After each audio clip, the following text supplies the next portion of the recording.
The phone rang at 6:15 in the morning, and I almost let it go to voicemail, the way I let most unknown numbers go these days. But something made me pick it up, some old instinct I hadn't trusted in 15 years, and a girl's voice, shaking and unfamiliar, came through before I'd even finished saying hello. "Is this Frank Delacroix? My dad's Ethan. I found your number in an old box in the attic. I know this is weird, I know you don't know me, but he's in the hospital and he keeps saying your name and I don't know what else to do." I sat down slowly on the edge of my bed, my heart doing something complicated in my chest. "Who is this?" I managed. "I'm Lily," she said. "I'm his daughter. I'm 16. Please, can you just come? St. Vincent's, downtown. He had a heart attack last night. They said it was bad." I hadn't heard my son's name spoken by a stranger on the phone in 15 years, not since the last time he'd hung up on me from that same downtown area code, on a call so short and so final that I'd assumed, for a long while afterward, it would be the last conversation the two of us ever had. "I'm coming," I told her, and I meant it before I'd even finished thinking through what it might mean to walk back into a hospital where my son lay. After 15 years of silence I'd never quite understood how to break myself. I hadn't known Ethan had a daughter.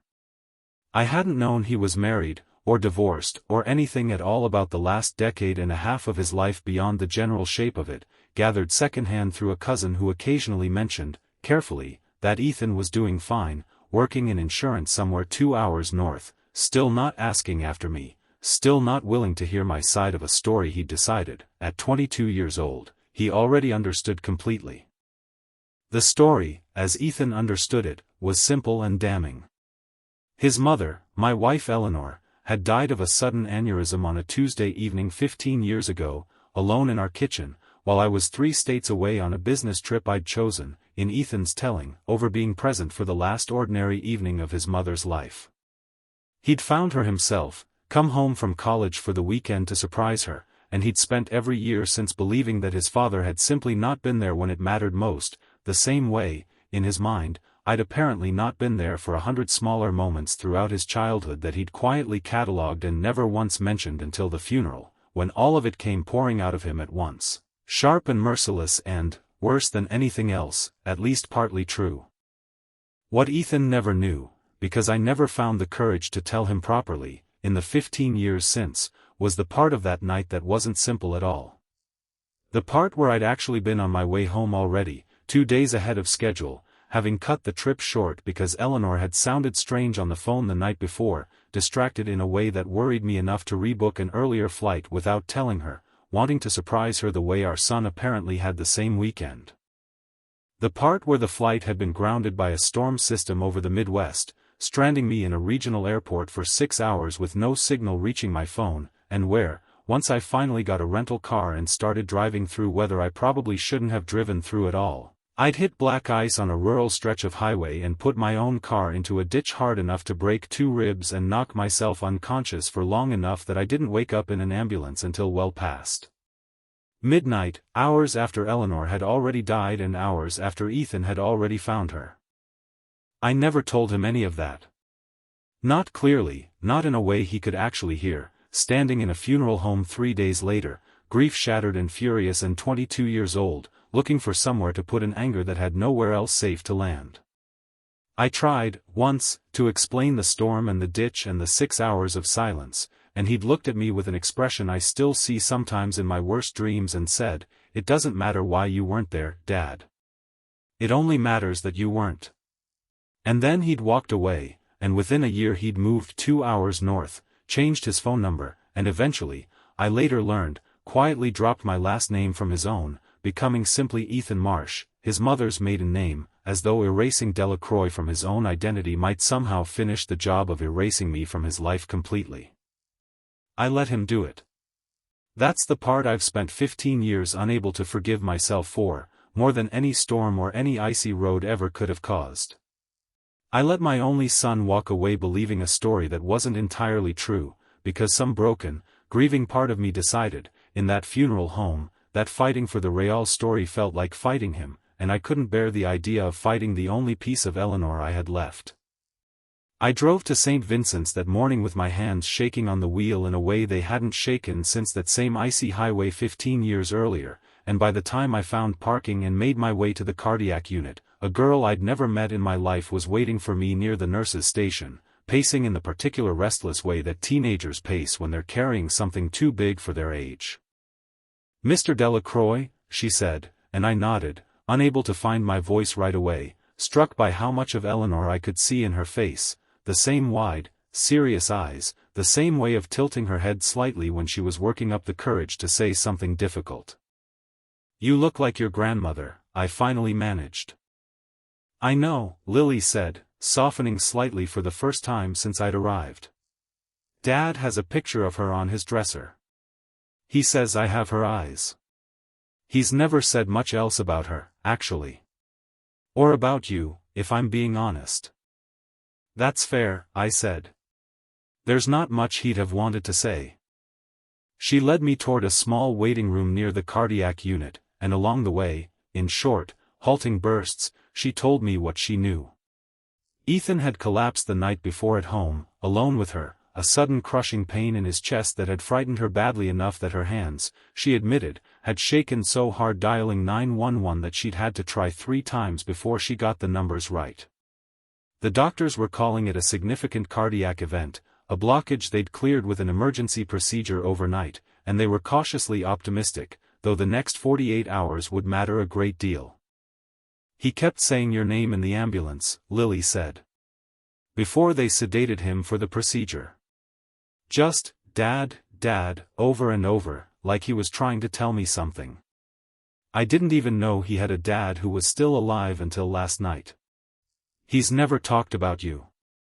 Not once, my whole life." That admission landed harder than almost anything else she'd said, a 15-year silence so complete that his own daughter hadn't known, until a medical emergency forced the truth of it into the open, that her grandfather existed at all in any active sense. "I found an old shoebox in the attic while I was looking for his insurance cards for the hospital," Lily continued. "There were letters in it.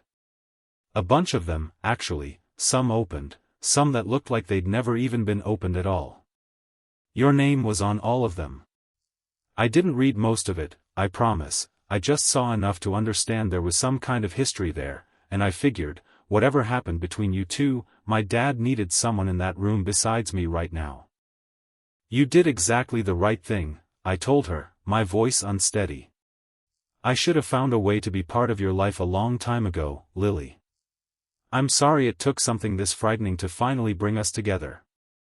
"Are you going to explain it to me?" she asked. "Whatever happened? Because I've spent my whole life not knowing anything about half my family, and I think I'm old enough now to actually understand it." I looked at this girl, 16 years old, standing in a hospital hallway with her father's life hanging in careful balance somewhere behind a set of double doors, and I made a decision I should have made 15 years earlier, in a different hallway, with a different grieving young person who needed the truth far more than he needed my silence. "I'll tell you everything," I said. "All of it. Starting with your grandmother, and the night she died, and everything your father has believed about that night for the last 15 years that isn't entirely true." We sat together in that small waiting room for the next hour, and I told Lily everything, the phone call from Eleanor 2 nights before she died, the way her voice had sounded distracted and small in a way that worried me enough to rebook my flight without telling her, wanting to surprise her the same weekend Ethan had apparently planned his own surprise visit home from college.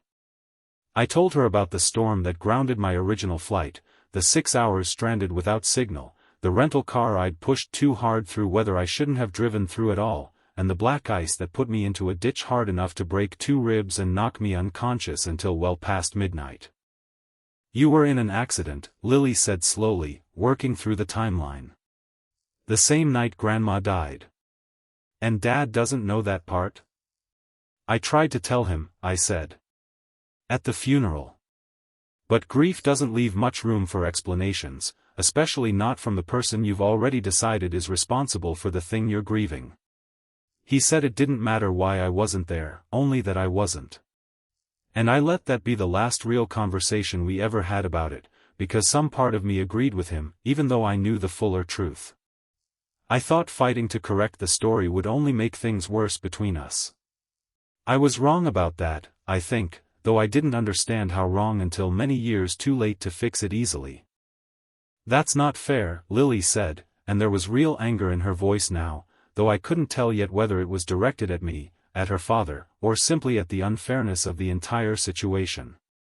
He spent his whole life thinking his dad chose work over his mom's last night alive, and the whole time there was an accident, a real reason, and neither of you ever actually talked about it properly?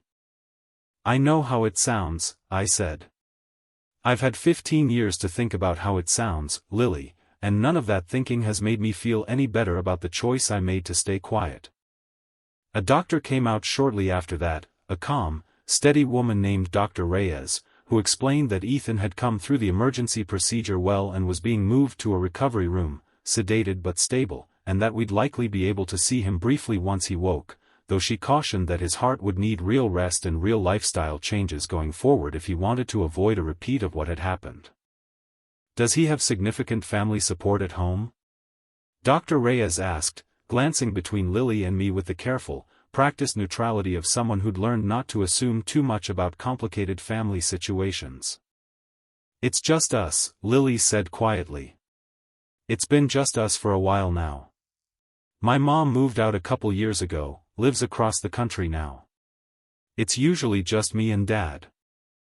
I felt something tighten painfully in my chest at that admission, understanding, for the first time, just how alone my son had actually been carrying his life these past several years, without even the 15-year-old grievance against me to comfort him with the idea that at least somewhere out there, someone was supposed to be helping. "I'm his father," I said to Dr. Reyes, my voice steadier than I expected it to be. "We've been estranged for a long time, but I intend to be here now, for as long as he needs, and for his daughter as well, if she'll have me." Lily looked at me for a long moment, something complicated moving behind her eyes, grief and anger and, underneath both of those things, something that looked almost like relief. "I think I'd like that," she finally said. "I think I've been wanting a bigger family for a while now, even if I didn't fully understand what that was supposed to look like." Ethan woke fully the following afternoon, groggy and pale against the hospital pillows, and I watched, from a chair near the window where I'd been sitting for most of the previous 18 hours, as recognition slowly moved across his face, followed almost immediately by something harder and more guarded.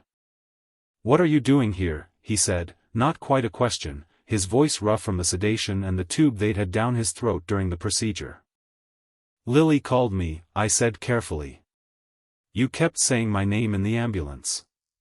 She found my number in an old box in the attic and didn't know what else to do."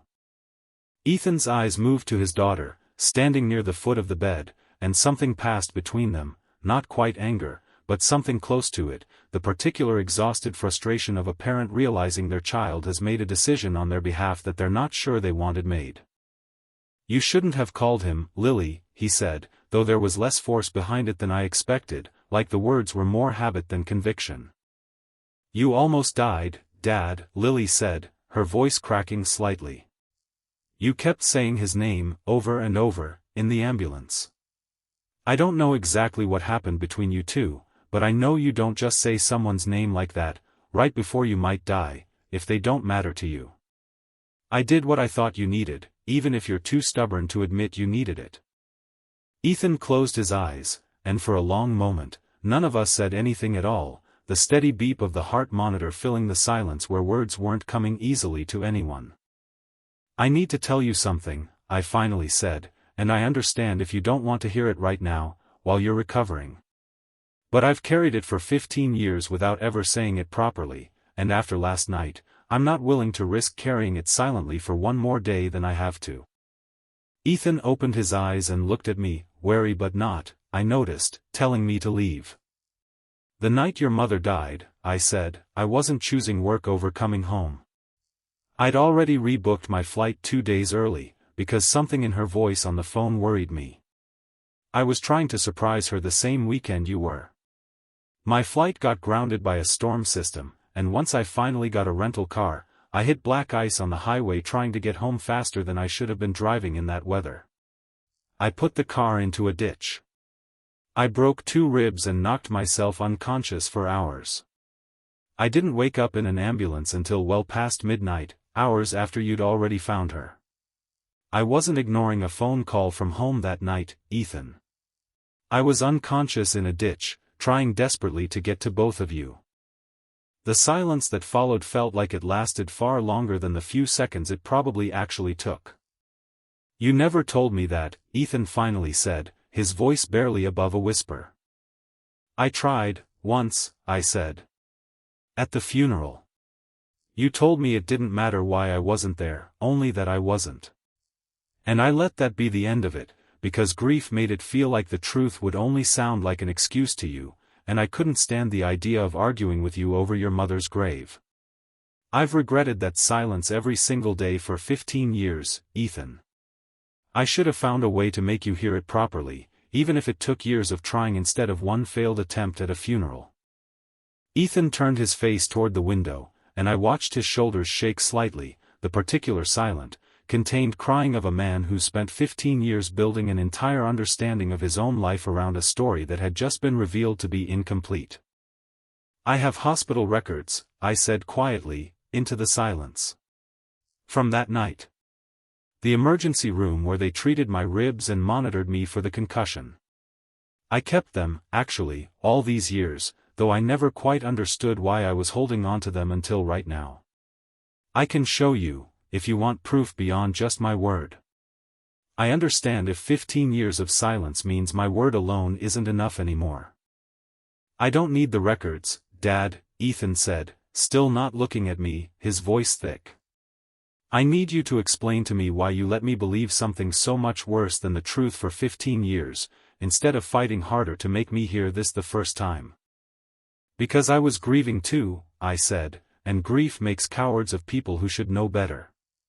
I let you carry a story that hurt you more than the truth ever would have, because standing up for myself in that moment felt, wrongly, like it meant standing against you, right when you needed someone to blame more than you needed the complicated truth. I understand now how badly I failed you by making that choice. I've understood it for years, honestly.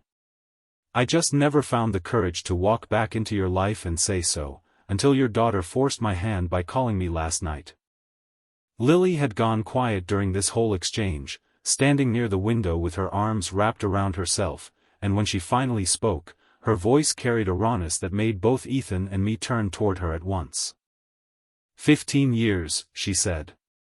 15 years, Dad, where I didn't have a grandfather, where you never talked about Grandma except in these small careful sentences that never actually told me anything real, where it was always just us, no matter how hard things got, because you were too angry at a story that wasn't even completely true. Do you have any idea how much smaller our family has been than it needed to be, this whole time?" "I didn't know the full truth either, Lily," Ethan said, his voice defensive for just a moment before it crumbled into something more honest. "I only knew what I believed at 22, standing at my mother's funeral, needing someone to be angry at because the alternative was just being angry at the universe for taking her, and that felt like it had nowhere to land." "I understand that," Lily said. "I do. But you're allowed to have been wrong, Dad. You're allowed to have needed someone to blame at 22 and still be willing to hear the truth now, at 37, instead of staying angry out of habit because it's easier than admitting you built 15 years on top of an incomplete story." Ethan was quiet for a long moment, and I watched something shift in his face, the particular exhausted softening of a man too tired, both physically and emotionally, to keep holding on to an anger that had just been shown to have far less solid ground beneath it than he'd believed for a decade and a half. "I don't know how to just let go of 15 years in one hospital room conversation," he finally said, looking at me directly for the first time since I'd told him about the accident. "I want to believe you, Dad. I think I do believe you, actually, which honestly scares me more than staying angry ever did.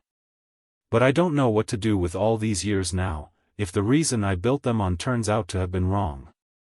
"You don't have to know what to do with them all at once," I said. "You almost died 2 nights ago, Ethan. I'm not asking you to forgive 15 years in a single afternoon. I'm asking for the chance to start being your father again, slowly, the way we should have been building this relationship all along, instead of losing another 15 years to a silence neither of us can afford anymore. Lily moved closer to the bed, taking her father's hand, and then, after a brief hesitation, she reached out and took mine as well, an unconscious gesture that struck me as more powerful than almost anything either Ethan or I had managed to say to each other in that entire conversation. "I'd like us to try," she said, looking between the two of us. "Both of you. I've spent my whole life without a grandfather I didn't even know I had, and I don't want to spend the rest of it the same way, especially not over a misunderstanding that happened before I was even born." Ethan looked down at his daughter's hand holding both of ours, and something in his face finally, fully broke open. "Okay," he said, his voice thick with 15 years of grief finally beginning to loosen its grip. "Okay. Let's try." The letters came up again 3 days later, once Ethan had been moved out of intensive monitoring and into a regular recovery room, strong enough to sit up and hold a conversation without exhausting himself completely. Lily brought the shoebox from home, setting it carefully on the rolling table beside her father's bed, and for a long moment none of us said anything, looking at the faded cardboard container that had somehow been carrying 15 years of unfinished conversation inside it. "I want to explain what's in there," I said, "before either of you goes through it without context. I wrote you a letter every year on your birthday, Ethan, starting the first year after the funeral. I didn't know how else to stay connected to you when you'd made it clear you didn't want to hear from me directly. The first few years, I mailed them to the address I still had for you. Some of those, it looks like, you actually opened." Ethan's hand moved slowly toward the box, lifting the lid with something like reverence, or maybe dread, or maybe both at once. Inside, the letters were bundled loosely by year, some envelopes torn open along the top edge, others still sealed completely, the stamps on the unopened ones dated across more than a decade. "I opened the first 3 years," Ethan said quietly, pulling out the earliest bundle. "I remember reading them. I remember being furious every single time, because they never felt like enough. Explanations that felt like excuses. Apologies that felt hollow because they never mentioned the actual accident, because I guess you still hadn't found the courage to write that part down either." "You're right," I admitted. "I wrote around the truth for years, because writing it plainly felt too vulnerable, and because some part of me was terrified you'd read even the full truth and still decide it didn't matter, the way you had at the funeral. So I wrote softer, safer letters instead, and I understand now how much that must have felt like more of the same evasion you were already angry about." After the 3rd year, Ethan said, working through the bundles, "These are all still sealed." I stopped opening them completely. "I noticed the mail stopped getting returned," I said. "After a couple years of that, I assumed you were at least receiving them, even if you weren't reading them, so I kept writing and kept sending, every single year, right up through this past spring. I didn't know if you were even still at that address until Lily called me 2 nights ago. I suppose some part of me needed to keep writing them anyway, whether or not I ever knew if they were reaching you or landing in a drawer somewhere unread." Lily picked up the most recent envelope, dated just 2 months earlier, unopened like most of the others from the last decade. "Can we read this one?" she asked quietly. "Together, I mean. Right now." Ethan looked at the envelope in his daughter's hands for a long moment before nodding, and Lily carefully opened it, unfolding a single handwritten page and reading it out loud, her voice steady despite the emotion clearly building underneath it. "Dear Ethan," she read. "You're 37 today. I hope, wherever you are, whoever you've become, that you're finding some measure of peace I haven't always managed to find myself. I think about your mother every single day, the same way I imagine you do, though I suspect our memories of her have grown different over the years, shaped by everything that happened after she was gone. I want you to know that not a single birthday has passed, in 15 years, where I haven't wished I could sit across a table from you and finally tell you the whole truth about that night, not because I need you to forgive me, though I would be grateful beyond words if you eventually could, but because I think your mother would have wanted you to have the complete story, rather than carrying an incomplete one your whole life simply because I was too afraid to fight harder for the truth. I love you, son. I have never once stopped, not for a single day of these 15 years, no matter how much silence has sat between us. Happy birthday. Love, Dad. The room was silent when Lily finished reading, Ethan's face wet with tears he'd stopped trying to hide, and I found my own vision blurring as well, hearing my own words read back to me by a granddaughter I hadn't known existed a week earlier.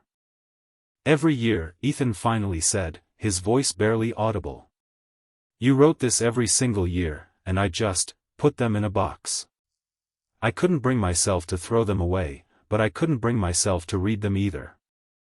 I think some part of me knew that reading them might mean I'd have to actually reconsider everything I'd built my anger on top of, and I wasn't ready for that.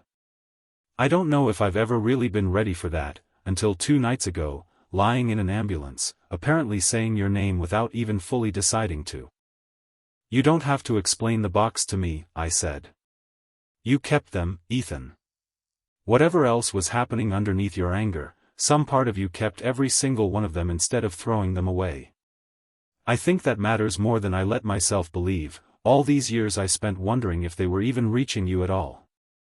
Dr. Reyes discharged Ethan 8 days after the initial heart attack, with strict instructions about cardiac rehabilitation, medication management, and lifestyle changes that would need real commitment to sustain. I found myself, almost without either of us formally discussing it, staying in town at a small extended-stay hotel near his house, showing up each morning to help however I could, driving Lily to school when Ethan wasn't yet cleared to drive, sitting with him through the exhaustion and mild depression that sometimes followed a cardiac event this significant, learning, slowly, what his ordinary daily life actually looked like after 15 years of knowing almost nothing about it. I never told you I got divorced, Ethan mentioned one evening, about 2 weeks after he'd come home, the two of us sitting on his back porch while Lily did homework inside. Renee left about 3 years ago. Said she couldn't keep living with someone who held on to anger the way I did, about you, about everything. I told her she didn't understand. I think, looking back, she understood a lot more than I gave her credit for at the time. I'm sorry, I said. For the divorce, and for whatever role my part in all of this played in it. I never wanted my mistakes to keep costing you things, years after they'd already cost you your mother's presence at moments that should have been simple and happy. It wasn't only about you, Dad, Ethan said. I made my own choices about how to carry all of it. I could have gone to therapy years ago instead of just staying angry and calling it grief. I could have opened those letters instead of stacking them in a box like evidence I was collecting against you. I think I need to own my part of these 15 years too, not just yours. We can both own our parts, I said. I don't think either of us needs to carry the whole weight of it alone anymore, if we're actually going to keep doing this. Lily's role in all of it, over those following weeks, became something neither Ethan nor I had quite expected, not just the catalyst that had brought us back together, but a genuine bridge between two men who still, even with the truth finally out in the open, sometimes struggled to know exactly how to talk to each other after 15 years of not really trying. You two are so alike it's almost funny, she told me one afternoon, while Ethan napped inside, exhausted from an early rehab session. You both go quiet when things get emotionally difficult instead of just saying the hard thing directly. I've had to learn to just push through it myself, growing up mostly with just Dad, because otherwise nothing important ever actually got said out loud. Your grandmother used to say something similar about me, I told her, smiling despite the ache the memory still carried. She always said I'd rather sit in silence with a problem for a week than actually name it out loud in the first 5 minutes, when naming it might have actually helped. I suppose your father inherited that particular trait, whether either of us meant to pass it down or not. Well, I'm breaking the pattern, Lily said, with the particular confident directness of a 16-year-old who has just discovered, for the first time, that speaking honestly can actually change things for the better. Somebody in this family had to.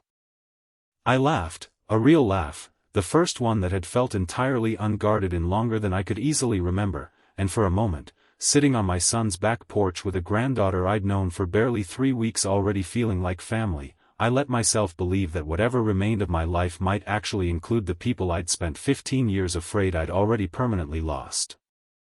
We visited Eleanor's grave together for the first time about 6 weeks after Ethan's hospital discharge, on what would have been her 68th birthday, a trip Ethan proposed himself one evening, almost shyly, as though testing whether the idea would feel too painful for either of us to actually follow through on.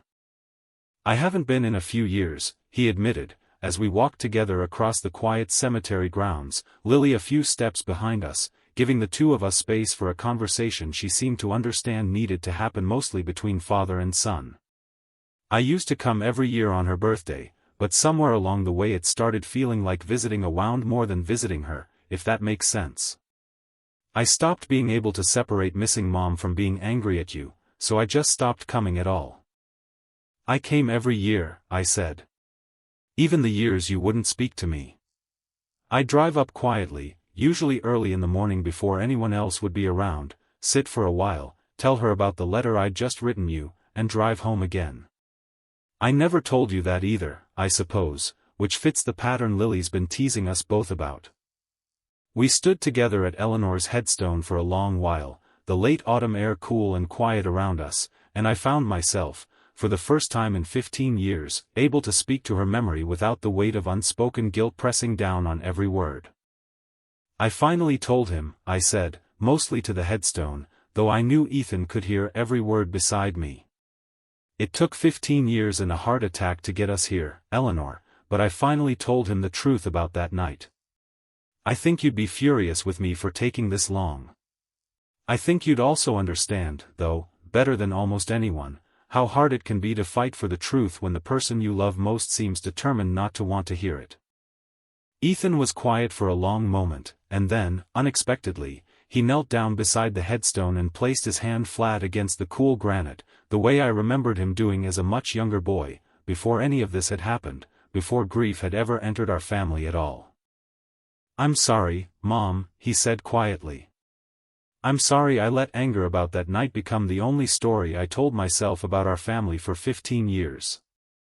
I think you'd have wanted me to ask more questions instead of just deciding I already knew everything I needed to know. I'm trying to fix that now. It's just taken me a really long time to be brave enough to start."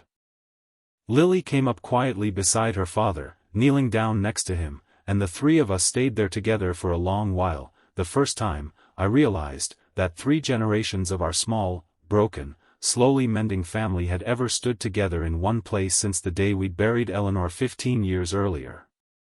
"I think she'd be happy," Lily finally said, breaking the silence. "Not about how it happened, or how long it took. But about this. Right now. All 3 of us here together." "I think you're right," Ethan said, wiping his eyes and reaching over to help me to my feet, an ordinary, simple gesture that somehow felt like it carried the full weight of everything we'd both been trying, clumsily and imperfectly, to rebuild these past 6 weeks. "I decided, about 2 months after that visit to Eleanor's grave, to sell the house I'd lived in alone for the better part of 15 years and move within 20 minutes of Ethan and Lily, close enough to attend Lily's soccer games and help with Ethan's continuing cardiac rehabilitation without either of us having to plan around a 2-hour drive every time something ordinary came up that a family should be able to share easily." "You don't have to do that, Dad," Ethan told me, when I first mentioned the idea, though I could hear, underneath the token protest, something that sounded a great deal like relief. "I know that house held a lot of memories of Mom for you too. It held memories of a version of our family that stopped existing the moment she died," I said. "I'd rather build new memories close to the family I still have left, than keep guarding old ones alone in an empty house 2 hours away from either of you. Your mother would understand that choice, I think, better than almost anyone." The move happened just before the holidays that year, and our first Thanksgiving together as a reunited family felt, in a way I hadn't expected, both entirely ordinary and quietly miraculous at the same time. Lily insisted on inviting a few of her friends over as well, wanting them to meet, as she put it, the grandfather I spent my whole life not knowing I had, and I found myself, for the first time in 15 years, sitting at a table full of easy laughter and casual family chaos, the particular ordinary noise I'd nearly forgotten I was capable of missing this much. Ethan's recovery continued steadily through that winter, his cardiac rehabilitation progressing well enough that his doctors eventually cleared him for most normal activities, with careful attention to diet, exercise, and stress management that, I noticed, seemed to come easier to him now that so much of the emotional weight he'd been silently carrying for 15 years had finally been set down and examined honestly, rather than buried beneath layers of unopened letters and unexplained anger. I used to think stress was just something that happened to me, he told me one evening, the two of us doing dishes together after a family dinner, an ordinary domestic scene that would have felt impossible to imagine a year earlier. I never really understood how much of it I was actually generating myself, carrying around 15 years of unresolved anger like it was just a permanent part of who I was supposed to be. Letting that go hasn't just changed things between us, Dad. It's changed how my whole body feels, if that makes any sense at all. It makes complete sense, I said. I carried something similar for 15 years myself, just quieter about it, I suppose. Guilt instead of anger, but the same kind of weight, wearing down the same kind of places inside a person over enough time. Lily's role in our family continued evolving through that winter and into the following spring, no longer just the catalyst who'd brought us back together in a moment of crisis, but a genuine, steady presence who seemed to understand, with a wisdom that struck me as remarkable for someone so young, exactly how fragile and valuable what we'd rebuilt actually was. I used to feel kind of jealous of my friends with big families, she told me once, the two of us alone in my new kitchen, working together on a birthday cake for Ethan's 38th birthday, his first since the reunion. Grandparents at every holiday, big loud dinners, all of that. I never had any of it, and I used to think it was just because our family was small. I didn't understand until this year that it wasn't actually small. It was just broken, and nobody had found the courage to fix it yet. You found that courage, I told her, my hand still slightly unsteady with the cake frosting, though not from anything as simple as an unsteady grip anymore. At 16 years old, in a hospital hallway, when neither your father nor I had managed to find it ourselves in 15 years of trying, or more accurately, in 15 years of not really trying at all. I don't think I'll ever be able to properly thank you for that phone call, Lily. It gave me back a son I'd nearly convinced myself I'd lost for good. You gave yourself back too, though, she said, with the particular clear-eyed insight I'd come to expect from her over these past several months. I just made the call. You're the one who actually showed up, and kept showing up, every single day since. That part was always going to be up to you, Grandpa. I just made sure you got the chance. I think, now, almost a year removed from that early morning phone call that changed everything, about how differently this story could have ended. If Ethan's heart attack had been fatal instead of survivable. If Lily had decided the old shoebox in the attic wasn't worth the risk of calling a stranger her father had spent her whole life refusing to mention. If I had let that 6:15 ring go to voicemail, the way I let so many unknown numbers go these days, too tired or too guarded to imagine that one particular unfamiliar call might be carrying the most important message I'd receive in the final chapter of my own life. I don't spend much time anymore dwelling on the 15 years we lost, not because they don't still ache somewhere underneath everything we've rebuilt, but because I've learned, slowly and imperfectly, that dwelling on lost time is its own kind of theft, stealing attention away from the time that's actually still available to us now. Ethan and I will never get those 15 years back. Lily will never have the childhood memories of a grandfather who was simply, ordinarily present, the way he should have been from the very beginning. But we have this year, and hopefully many more after it, and I've come to believe that's worth more than any amount of grieving over what we already lost could ever accomplish on its own. The unopened letters still sit in that shoebox, all of them read now, every single year finally acknowledged and understood, sitting on a shelf in Ethan's study rather than hidden away in an attic he could barely bring himself to enter. Sometimes, on quiet evenings, Lily asks to read one at random, curious about some particular year of a father's life she never fully understood until this past year gave her the tools to finally piece it together properly. Read me the one from when Dad turned 30, she asked me recently, settling into the armchair across from mine with the particular comfortable ease of someone who has come to feel entirely at home in a relationship that didn't exist at all 18 months earlier. I found the letter, its ink slightly faded now, and read it aloud, my own younger, grieving voice from 7 years ago rising back up through the page, words about missing her grandmother, words about hoping Ethan had found some measure of the peace I hadn't yet fully found myself, words written by a man who had no idea, at the time, whether anyone would ever actually read them, but who kept writing them anyway, year after year, because some stubborn, hopeful part of him refused to stop. Believing that someday, somehow, the truth might finally find its way home. It did, in the end. It took 15 years, a heart attack, and a 16-year-old girl brave enough to make a phone call neither her father nor I had managed to make ourselves. But it found its way home, the way I'd been quietly hoping, letter after unanswered letter, that it eventually would. And now, finally, so have we. There's a particular moment I keep returning to, more than any other, when I try to understand exactly what changed between the 15 years of silence and the year of rebuilding that followed it. It wasn't the hospital reveal itself, dramatic as that moment was, lying to Ethan about hospital records and accident reports while a heart monitor beeped steadily beside us. It wasn't even the letters, powerful as they turned out to be, sitting unopened in that shoebox for over a decade, waiting patiently for someone brave enough to finally open them. It was the moment Lily reached out and took both our hands at once, an unconscious, instinctive gesture from a 16-year-old girl who understood, somehow, before either of the grown men in that hospital room fully did, that healing a broken family isn't really about winning an argument over whose version of events was more accurate. It's about choosing, deliberately and repeatedly, to keep reaching toward each other anyway, even after the truth comes out, even after the anger has somewhere honest to finally land, even when neither person fully knows yet what rebuilding is actually supposed to look like in practice. I spent 15 years believing that silence was the safer choice, that staying quiet about the accident, about the letters, about everything I was too afraid to say plainly, was somehow protecting my relationship with my son rather than slowly, methodically destroying whatever remained of it.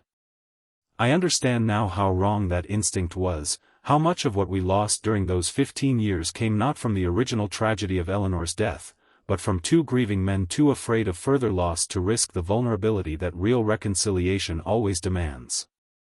If I could go back and change one thing, it wouldn't be the storm, or the ice, or the accident that kept me from Eleanor's side that terrible night.